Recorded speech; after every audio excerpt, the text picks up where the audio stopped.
없나이다. 아멘. 우리 옆 사람과 한번 인사하겠습니다. 사랑합니다. 축복합니다.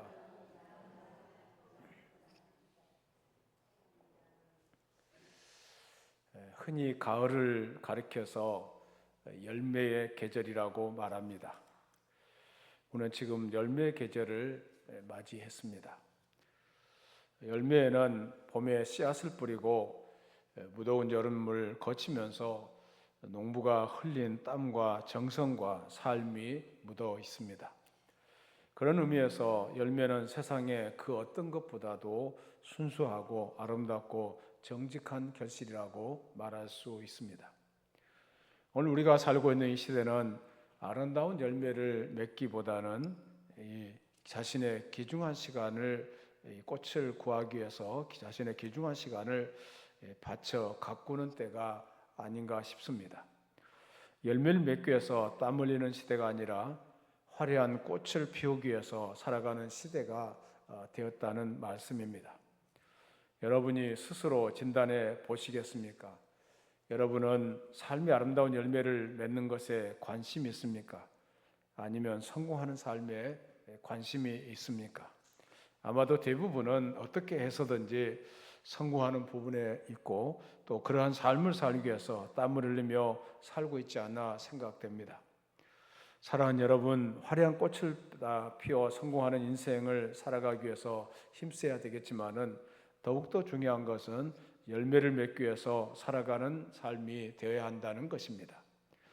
요한복음 15장에 보면은 우리가 아름다운 열매를 많이 맺게 되면은 농부이신 하나님께서 얼마나 기뻐하시는지, 그리고 하나님이 영광을 받으시고 열매 맺는 가지는 더 맺도록 깨끗하게 하신다는 말씀이 있습니다.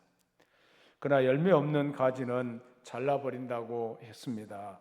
여기에는 열매 맺는 가지는 더 깨끗하게 한다는 말씀은 거름을 주고 약을 뿌려주어서 잘 자라도록 해주고 담을 막아서 맹수가 들어오지 못하도록 보호하셔서 열매 맺을 수 있도록 최상의 축복을 준다는 말씀인 것입니다. 오늘 본문에 보면은 예수님께서 열매 없는 무화과 나무를 저주하셨습니다.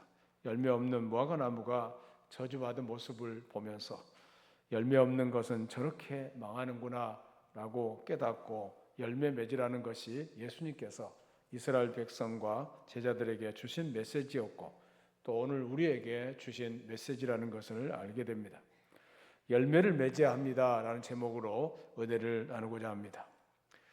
오늘 본문의 말씀은 예수님께서 공생의 마지막 주간, 즉 고난주간의 월요일과 화요일에 걸쳐서 일어난 사건입니다. 18절, 19절 말씀을 같이 읽습니다. 18절, 19절입니다. 시작.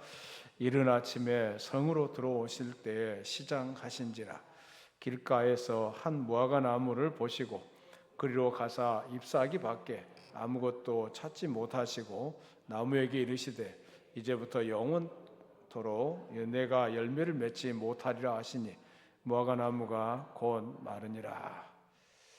오늘 본문의 말씀 보면은 이른 아침에 성으로 들어오실 때라고 말씀했습니다. 예수님은 아마 예루살렘 근처에서 밤을 지새실 것이고 이른 아침에 예루살렘 성으로 들어오고 계셨습니다. 이른 아침이니까 당연히 식전이라 시장하셨을 테고 제자들도 마찬가지였을 것입니다. 그런데 길가에 무화과 나무 한 그루가 눈에 띄었습니다. 잎이 아주 무성한 나무였습니다. 무화과 나무는 이스라엘 팔레스타인 지방에서 아주 흔한 나무입니다. 무화과 나무는 보통 5m에서 8m 정도 자라는 나무이고 가지가 길고 잎이 무성하여 더운 여름 사람에게 시원한 그늘을 제공하고 많은 열매를 맺히기 때문에 무화과 나무는 팔레스타인에서 가장 사랑받는 나무 중에 하나입니다. 신명기 8장 8절에 보면은 약속의 땅 가나안 땅을 가리켜서 밀, 보리, 포도, 무화과의 땅이라고 말하고 있습니다. 가나안 땅을 돌아본 정탐꾼들이 가나안 땅이 비옥하고 아름다운 증거로 포도와 석류 열매와 무화과 열매를 가져왔습니다. 이처럼 무화과 나무는 이스라엘 즉 팔레스타인 지방에서 아주 흔한 나무였습니다. 집집마다 한두 그루 이상 심어놓고 열매를 따 먹었습니다. 가난한 사람에게는 대용식이 되기도 했습니다. 길가에도 군데군데 무화과 나무가 있어서 지나가는 행인이 마음대로 따 먹을 수 있었던 것입니다. 본문에 나오는 무화과 나무는 아마 길가에 있는 주인이 없는 나무가 아니었을까 생각됩니다. 그런데 그 나무에 가까이 가보니까 잎사귀만 있고 이 열매가 없습니다. 19절의 하반절에 보니까 그리로 가사 잎사귀 밖에 아무것도 찾지 못하시고 라고 말씀했습니다. 무화과 나무는 열매 외에는 별로 다른 용도로 쓰이지 않습니다. 무화과라는 말은 꽃이 피지 않고 열매를 맺는 나무라는 뜻입니다. 그러기에 무화과 나무에서는 아름다운 꽃을 구경할 수가 없습니다. 나무가 멋있는 것도 아닙니다. 건축용이나 제목으로도 쓸 수 없는 나무입니다. 뿐만 아니라 땔감으로도 좋은 나무가 아닙니다. 무화과는 오직 열매를 얻기 위해서 존재하는 나무입니다. 그런데 열매를 맺혀야 할 나무가 열매를 맺지 못한다면 그것은 쓸모없는 나무에 불과한 것입니다. 예수님께서 그 무화과 나무를 보시고 열매가 없고 잎만 무성했습니다. 시장길을 느끼셨을 때 아쉬웠을 것입니다. 열매가 있었으면 좋았을 텐데 그런데 그 열매를 발견하지 못했습니다. 예수님은 그 나무를 향해서 어떻게 하셨습니까? 19절 하반절에 보니까 나무에게 이르시되 이제부터 영원토록 내가 열매를 맺지 못하리라고 말씀하셨습니다. 열매 없는 것을 보시고 그 나무를 저주하신 것입니다. 예수님은 그 무화과 나무를 중요한 교훈으로 가르치기 위한 이 시청각 자료로 사용하셨던 것입니다. 무화과 나무에 열매가 없는 모습을 보시면서 제자들이 바로 그 모습을 보면서 공감대를 얻으라는 그런 이 교훈의 기회로 삼으신 것입니다. 과연 예수님이 의도하신 교훈은 무엇입니까? 한마디로 신앙인은 반드시 열매를 맺어야 한다는 것입니다. 우리는 믿음으로 구원을 받았습니다. 그러나 그 믿음의 신실성은 열매를 맺음으로 증명된다는 것입니다. 사과나무 한 그루가 있습니다. 열매를 맺기 전에도 물론 사과나무입니다. 그러나 시간이 흐르고 때가 되면은 반드시 사과 열매가 맺혀야 하는 것입니다. 만일 사과나무처럼 비슷하게 생긴 나무가 있는데 시간이 흘렀어도 열매가 맺히지 않는다면 그 나무는 가짜임에 틀림없습니다. 나라마다 나라꽃이 있습니다. 국화가 있는데 미국에는 이 감람나무가 국화입니다. 영국은 장미, 프랑스는 백합, 일본은 벚꽃, 우리나라는 무궁화가 나라꽃입니다. 이스라엘의 국화는 무화과입니다. 그런데 오늘 본문에서 무화과는 단순히 하나의 나무를 이야기하는 것이 아니라 이스라엘 나라를 상징하고 있다고 볼 수 있습니다. 무화과 마찬가지로 포도나무도 이스라엘을 상징합니다. 예수님께서 세상에 오시기 전 740년 전에 이사야 선지자가 예루살렘의 멸망을 포도원 비유를 들어서 말씀하고 있습니다. 이사야서 5장 1절부터 7절 말씀을 교독하도록 하겠습니다. 제가 한 절 읽고 여러분이 다음 절 읽고 그렇게 교독하겠습니다. 나는 내가 사랑하는 자를 위하여 노래하되 내가 사랑하는 자에게 포도원이 있으며 심히 기름진 사내로다. 2절 말씀을 같이 읽어주세요.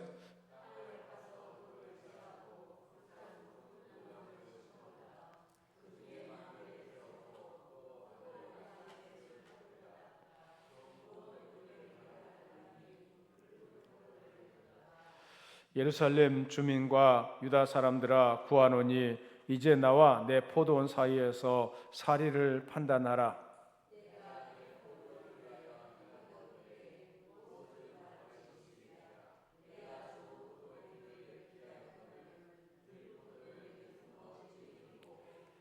이제 내가 내 포도원에 어떻게 행할지를 너희에게 이르리라. 내가 그 울타리를 걷어 먹힘을 당하게 하며 그 담을 헐러 짓밟히게 할 것이요.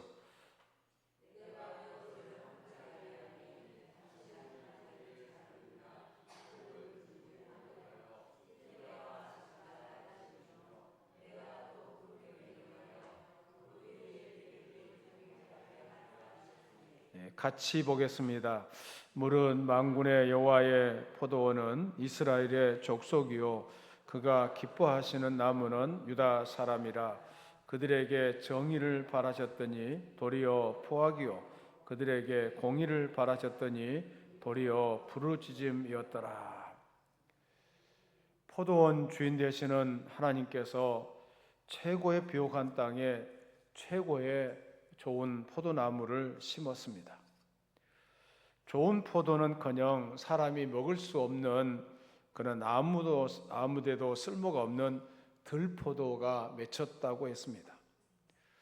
그래서 포도원을 헐어서 그 포도원을 짐승에게 줄 것을 말씀하고 있고, 그리고 그곳이 나중에는 찔레나 가시가 자라게 하여 황무지가 되게 할 것이라고 말씀하고 있습니다. 다시는 열매를 맺지 못할 심판을 예언하신 것입니다.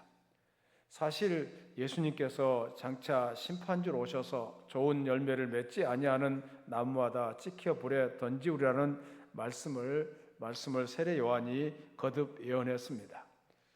좋은 포도가 열려야 되는데 좋은 포도가 열리지를 않았습니다. 결국은 하나님의 심판의 대상이 될 수밖에 없었다는 것을 말씀합니다.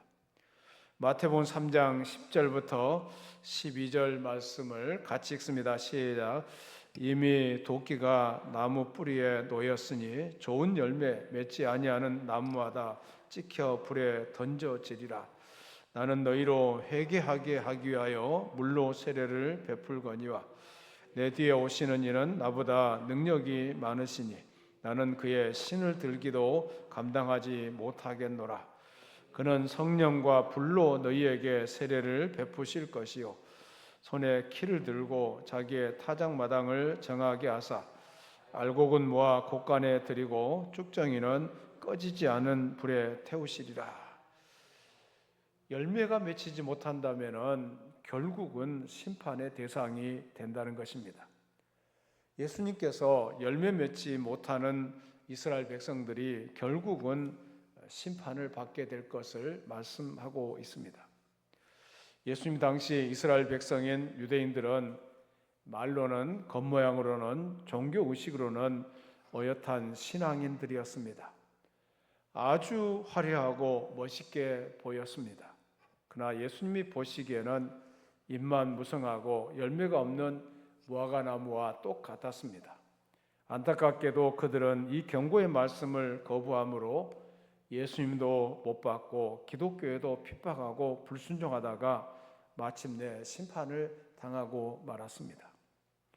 AD 70년 이스라엘은 로마 군대의 침공을 받았습니다. 그 결과 성전이 다 무너졌습니다. 지금 예루살렘에 남아있는 통곡의 벽은 그 성전의 서쪽 벽체 일부입니다. 그리고 유대인들은 2000년 동안 전 세계에 흩어져 살면서 고난을 당했습니다. 특히 독일 나치 치하에서는 600만 명이나 되는 사람들이 학살을 당했습니다. 그 후에 1948년 겨우 독립했지만은 아직도 세계 화약고에서 긴장 속에 살아가고 있습니다. 지금도 하마스와의 전쟁으로 인해서 전 세계를 긴장시키고 있습니다. 사랑하는 여러분, 오늘도 마찬가지입니다. 우리도 무화과 나무와 같습니다. 반드시 열매를 맺어야 하는 것입니다. 그것이 우리가 믿음으로 구원받은 증거입니다. 우리는 믿음으로 죄와 사망에서 구원받고 하나님의 자녀가 되었습니다. 그러나 시간이 흘러가면서 믿음의 결과로 행위 열매가 나타나야 하는 것입니다. 야고보 선생은 누누이 강조하고 있습니다. 야고보서 2장 17절에 보니까 이와 같이 행함이 없는 믿음은 그 자체가 죽은 것이라고 말씀했고, 야고보서 2장 26절에 보니까 영혼 없는 몸이 죽은 것 같이 행함이 없는 믿음은 죽은 것이니라고 말씀하고 있습니다. 행함이 없는 믿음, 행위 열매가 맺히지 않는 것은 결국 죽은 믿음이라는 것을 말씀하고 있습니다. 예수님도 말씀하셨습니다. 마태복음 7장 16절부터 20절까지 해서 예수님은 같이 한번 읽겠습니다. 그들의 열매로 그들을 알지니 가시나무에서 포도를 또는 엉겅퀴에서 무화과를 따겠느냐? 이와 같이 좋은 나무마다 아름다운 열매를 맺고 못된 나무가 나쁜 열매를 맺나니 좋은 나무가 나쁜 열매를 맺을 수 없고 못된 나무가 아름다운 열매를 맺을 수 없느니라. 아름다운 열매를 맺지 아니하는 나무마다 찍혀 불에 던져지느니라. 이러므로 그들의 열매로 그들을 알리라. 열매를 보아서 나무를 알게 되는데 만일 나무에 열매가 없습니다. 결과적으로 그 나무는 찍혀 불에 던져진다고 말씀하고 있습니다. 예수님이 무화과 나무를 굳이 저주하신 이유가 바로 여기에 있습니다. 참 신앙인은 반드시 열매를 맺어야 합니다. 그리고 만일 그렇지 않으면 심판을 받는다는 것을 말씀하고 있습니다.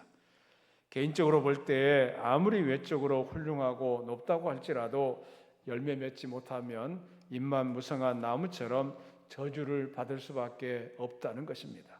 그러므로 우리는 무화과 나무를 저주하신 이 예언적인 사건을 통해서 도전을 받고 충격을 받고 열매를 맺도록 해가야 할 줄로 믿습니다. 그리고 예수님께서 이 사건을 통해서 제자들에게 가르치려고 하셨던 또 한 가지 것이 있습니다. 우리가 의심하지 않고 믿음으로 기도할 때 하나님만이 하실 수 있는 큰 일을 우리를 통해서 이루실 것을 말씀하신 것입니다. 20절부터 22절 말씀을 같이 읽습니다. 20절부터 22절입니다. 시작. 제자들이 보고 이상히 여겨 이르되 무화과 나무가 어찌하여 곧 말랐나이까? 예수께서 대답하여 이르시되 내가 진실로 너희에게 이르노니 만일 너희가 믿음이 있고 의심하지 아니하면 이 무화과 나무에게 된 이런 일만 할 뿐 아니라 이 산더러 들려 바다에 던져지라 하여도 될 것이요 너희가 기도할 때에 무엇이든지 믿고 구하는 것은 다 받으리라 하시니라. 예수님께서 한마디 말씀을 하셨는데 곧 제자들이 그 다음날 보니까 이 무화과 나무가 다 마른 것을 보았습니다. 다른 날 여기 보니까 곧이라는 표현을 썼지만은 곧이라는 이 말은 곧이라는 당장 그렇게 됐다는 얘기 아니라 하루가 지난 다음 날로 이해하시면 좋겠습니다. 그런데 무화과 나무가 다음 날 보니까 완전히 말라 비틀어져 있습니다. 그래서 제자들이 어떻게 이런 일이 생길 수 있느냐고 제자들이 예수님에게 물었습니다. 그때 예수님께서 두 가지 요령을 가르쳐 주셨습니다. 너희들도 의심하지 않고 믿음을 가지고 그 믿음에 근거한 기도를 드리면은 무슨 일이든지 할 수 있다는 것을 말씀하고 있습니다. 그러니까 의심하지 않고 믿음을 가지고 선언할 때 하나님께서 그 말에 대해서 책임을 져 주실 것을 말씀하고 있습니다. 그리고 이 산이 지금 감람산이 보이는데 감람산이 지금 바다에 던져지라 해도 던져지는 그런 기적도 보게 될 것을 말씀하고 있습니다. 믿음을 가지고 선언하면은 놀라운 역사들이 나타나게 될 것을 말씀하고 있습니다. 그러니까 믿음을 가지고 선언하면은 좋은 열매가 맺혀질 것을 말씀하신 것입니다. 제자들의 놀라움은 무화과 나무가 즉시 말라버린 데 있습니다. 예수님이 저주하는 순간 무화과 나무는 죽었습니다. 제자들이 말합니다. 아니 어떻게 한 말씀 한마디에 무화과 나무가 다 죽습니까? 여러분 능력과 기적은 어떻게 일어납니까? 예수님의 말씀을 의심하지 않으면 반드시 기적은 일어나게 될 줄로 믿습니다. 능력이 어디에서 나옵니까? 예수님의 말씀에서 예수님을 믿는 믿음에서 나오는 것입니다. 구원은 누가 주시는 것입니까? 구원은 믿음으로 구원을 받습니다. 구원의 주체는 하나님이신데 그 하나님을 향한 믿음으로 선포할 때 놀라운 역사가 일어나게 된다는 것을 말씀하고 있습니다. 우리는 하나님의 살아계심을 믿습니다. 또한 하나님의 능력도 믿습니다. 그런데 그것을 나도 할 수 있다고 생각하지는 않는 것 같습니다. 하나님은 하실 수 있지만 나는 안 된다는 생각을 하셨는데 그런데 예수님은 이 고정관념을 깨뜨려 주셨습니다. 너희가 믿고 의심하지 않으면 이 무화과 나무가 죽는 정도가 아니라 이 산더러 바다에 던져지라고 해도 반드시 던져질 것이라고 말씀하고 있습니다. 그러니 우리가 살아가는 긍정적인 말, 믿음의 말, 소망의 말을 하면서 살아가야 할 줄로 믿습니다. 말에 힘을 잘 아는 의사가 있었습니다. 한 번은 백약이 무효한 환자에게 다른 처방은 내리지 않고 적어도 하루 한 번씩 나의 몸 구석구석이 매일 좋아지고 있다라고 선언하도록 했습니다. 그런데 놀랍게도 이런 선언을 하는 환자는 빠른 회복세를 보였다고 합니다. 습관적으로 실패의 말, 부정적인 말을 내뱉은 사람은 불행할 수밖에 없습니다. 나는 운이 없어서 뒤로 넘어져도 코가 깨져 나는 또 실패할 거야. 입버릇처럼 말하는 사람은 차츰 실패를 향해서 나가게 될 줄로 압니다. 사탄은 부정적인 말을 우리 입에 심어놓고 하나님이 원하시는 사람이 되지 못하도록 만들어 갑니다. 아침에 눈을 뜨자마자 나는 사랑받는 소중한 존재야. 하나님이 나를 통해 크고 중요한 일을 하기를 원하셔. 은혜와 축복이 나를 따라다녀. 미래는 성공과 번영이 기다리고 있어. 이렇게 의심하지 않고 받아들이는 사람에게는 그 상황과 환경이 바뀌기 시작합니다. 믿음대로 말하면은 믿음대로 되고 성공과 승리가 우리의 것이 될 줄로 믿습니다. 잠언 18장 21절입니다. 잠언 18장 21절 같이 읽습니다. 죽고 사는 것이 혀의 힘에 달렸나니 혀를 쓰기 좋아하는 자는 혀의 열매를 먹으리라. 죽고 사는 것이 혀의 힘에 달려있다고 말씀했는데 이 말에는 강력한 힘이 있다는 것을 말씀하고 있습니다. 죽고 사는 것이 아니 딸릴 정도로 강한 힘이 혀에게 달려 있는 것입니다. 그래서 혀를 잘 사용하는 사람은 그 열매를 따먹게 된다는 것을 말씀하고 있습니다. 어느 농부가 열심히 일하여 채소를 잘 가꾸어 거둘 때가 되었습니다. 그런데 때 아닌 서리가 내리는 바람에 애써 가꾼 채소가 다 망가져 버렸습니다.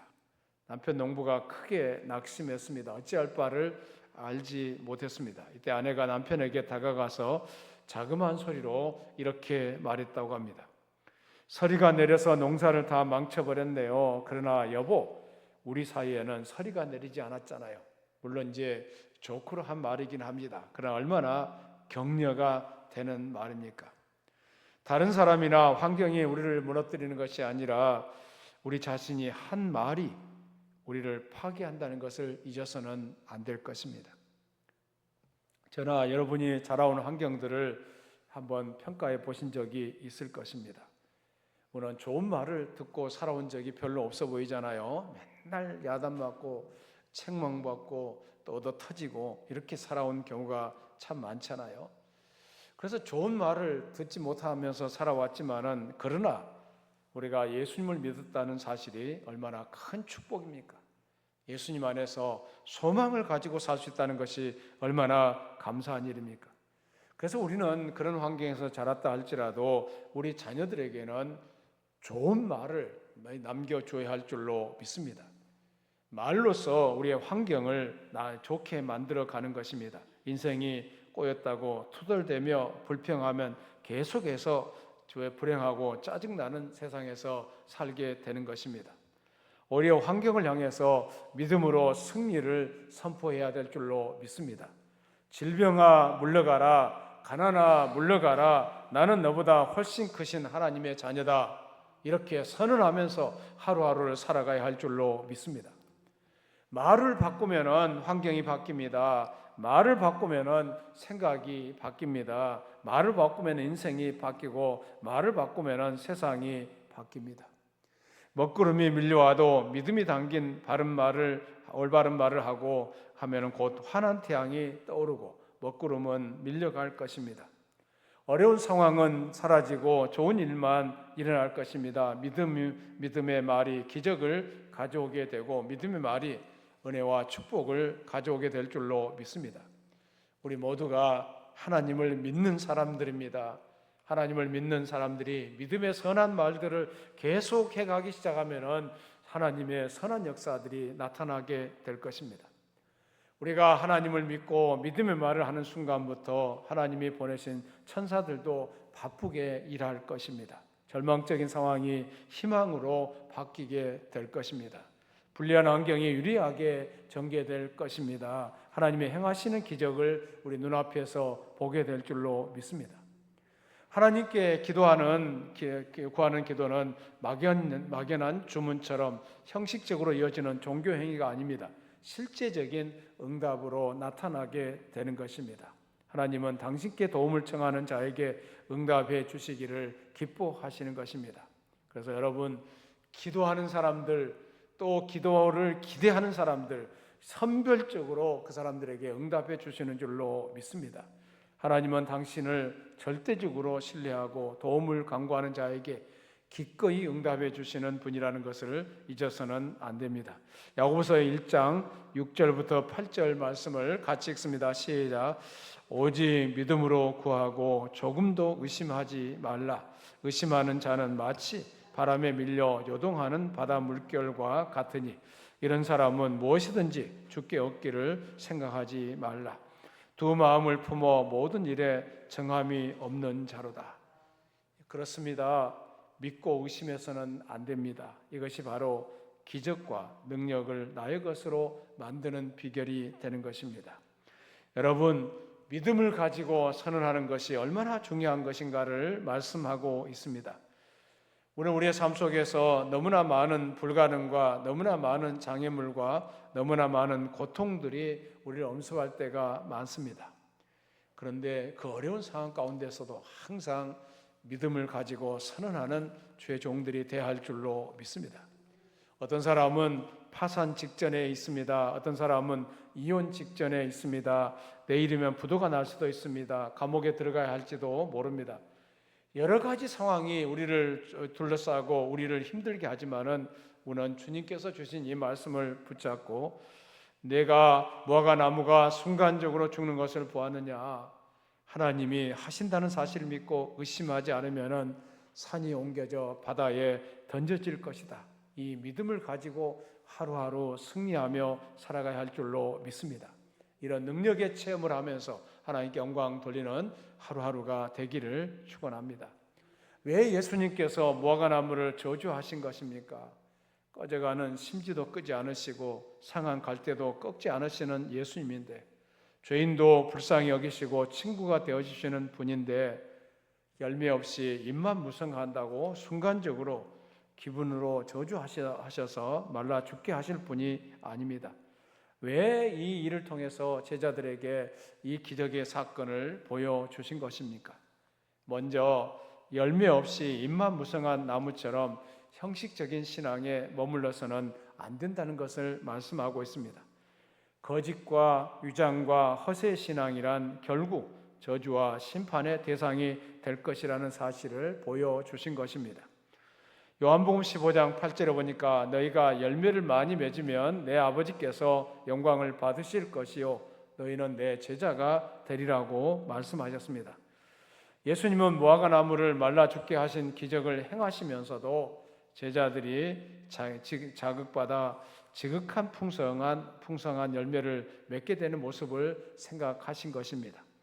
예수님의 생각대로 제자들은 정말 풍성한 열매를 맺히는 그런 삶을 살았던 것을 알 수가 있습니다. 수많은 사람들에게 복음을 전하여 들불처럼 구원의 은혜를 확산시키는 역할을 감당했습니다. 온갖 핍박과 고난에도 부끄러워하지 않고 복음과 교회를 위해서 목숨을 걸고 사명을 감당하는 사도들이 되었습니다. 또한 한 가지 오늘 예수님께서 말씀하신 것은 무엇입니까? 다 의심하지 않고 선언하면은 그 믿음대로 그 말대로 이루어진다는 것을 말씀하고 있습니다. 좀 힘들고 어려워도 소망을 가지고 믿음을 가지고 선언하는 것이 얼마나 중요한지 모르겠습니다. 레이몬드 에드먼은 이런 말했습니다. 하나님이 밝을 때 보여주신 것을 어두울 때 의심하지 말아라 라는 말을 했습니다. 하나님을 믿고 의심하지 않고 믿음으로 선언한다면 그 말씀대로 그 선언대로 아름답게 이루어 주실 줄로 믿습니다. 의심하지 말고 믿음을 가지고 선언할 때 하나님의 역사가 나타나는 것을 보게 될 것입니다.